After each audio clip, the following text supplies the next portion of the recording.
Pagbilang ba ng 1 hanggang 10 at pagmulat ba ng mga mata ay makikita at masisilayan na ba ang pantay na pagtrato sa lahat anuman ng kasarian? Natapos na ang pagbilang at namulat na rin ang mga mata, ngunit bakit ganon?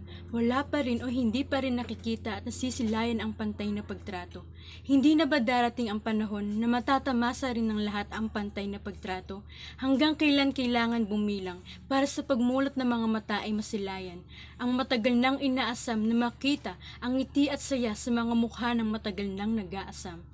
Hanggang kailan pakikinggan at titiisin ang mundong punong-puno ng mga mapanghusgang mga mata at bibig ng mga tao sa paligid? Hanggang kailan naasa na makakamit rin ang pagtanggap at pantay na pagtrato? Kailangan na bang tumigil at sumuko sa pagbilang o kailangan magpatuloy para sa matagal nang inaasam? Bakit ito kailangan pang tanungin? Bakit kailangan pang mamili sa sagot na oo at hindi? Bakit kailangan dumating sa punto na aasa? Bakit kailangan pang ipikit ang mga mata at bumilang? Sa mundong ibabaw, lahat tayo ay nararapat na dapat makaramdam, makatamasa at makakuha ng pantay na pagmamahal, respeto at paggalang. Ano man ang kasarian, because we are all God's creation. Imbes na manghusga at magsalita ng masasakit na salita, bakit hindi na lang maging masaya sa napili na iba para sa kanilang sarili? Ano man ang kasarian, ang lahat ay nararapat mabuhay sa mundo ng malaya.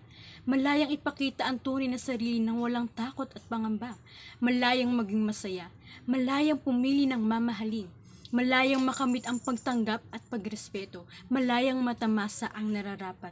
Kung ang lahat ay makakakuha ng pantay na pagtrato, napapadama nito sa isang tao na ligtas at komportable na ipakita ang tunay na sarili at maaaring magkaroon ng mataas na tiwala sa sarili. Walang mawawala at mali kung tuturuan ang sarili na tanggapin at respetuhin ang kasarian ng iba.